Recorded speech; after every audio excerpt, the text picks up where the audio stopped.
جب اللہ نے دنیا کو پیدا کیا تو اس کے ساتھ ہی اس کے انجام تک پہنچانے کی کچھ نشانیاں بھی بتا دیں تاکہ لوگ عبادت کی طرف متوجہ ہوں اور قیامت سے پہلے توبہ کر لیں۔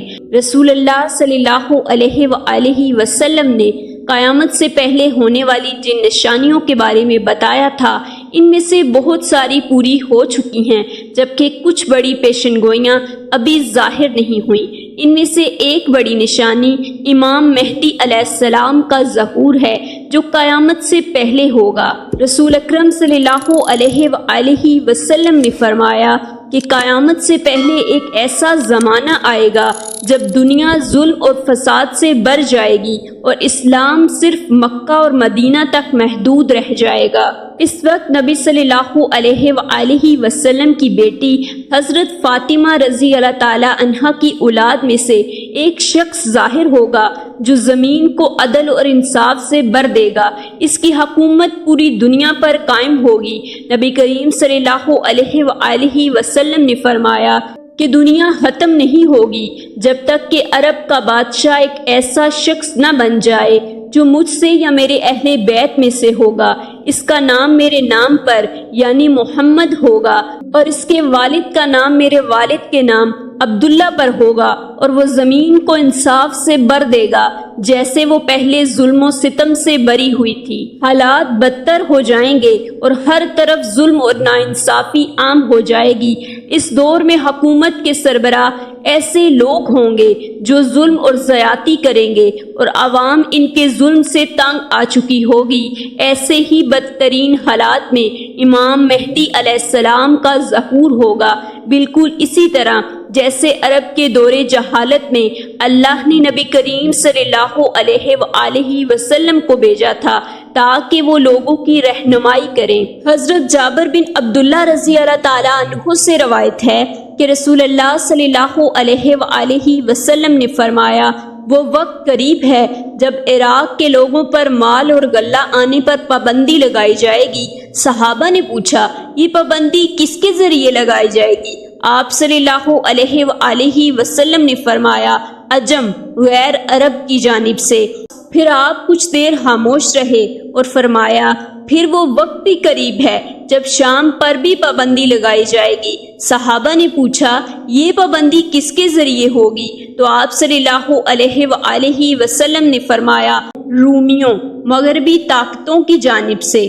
اس حدیث سے معلوم ہوتا ہے کہ امام مہدی علیہ السلام کے ظہور کے وقت مسلمانوں کی معاشی حالات بہت خراب ہوں گے اور اسلام کو شدید نقصان پہنچایا جا چکا ہوگا اور لوگ بھوک اور افلاس کا شکار ہوں گے۔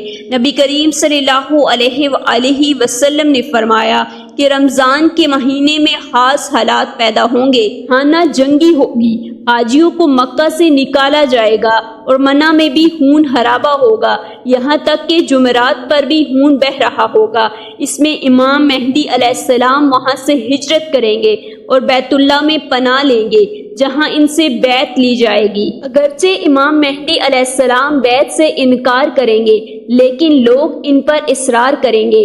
ابتدا میں ان کے پیروکار کم ہوں گے لیکن بعد میں ان کی جماعت بڑی ہو جائے گی۔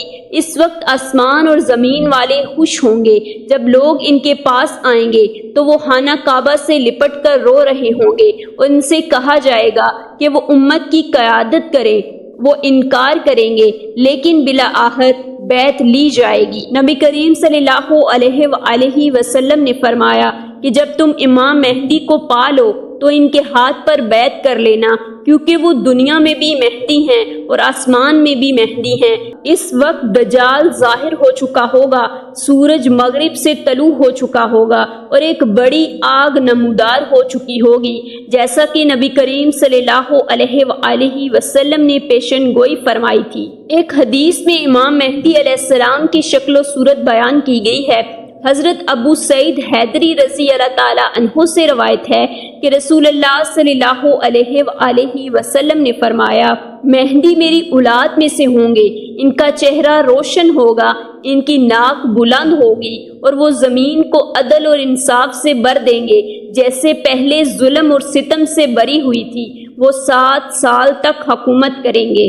اس دوران حضرت عیسیٰ علیہ السلام بھی نازل ہو چکے ہوں گے۔ وہ امام مہدی علیہ السلام کے پیچھے نماز ادا کریں گے، حالانکہ وہ بھی نبی ہیں۔ جب حضرت عیسیٰ علیہ السلام نازل ہوں گے تو امام مہدی علیہ السلام انہیں نماز کی امامت کے لیے کہیں گے، لیکن حضرت عیسیٰ علیہ السلام انکار کریں گے اور کہیں گے یہ امامت تمہاری ہے۔ اس کے بعد امام مہدی علیہ السلام اور حضرت عیسیٰ علیہ السلام دجال سے جنگ کریں گے اور اسے قتل کریں گے، پھر بیت المقدس کی آزادی کی جائے گی۔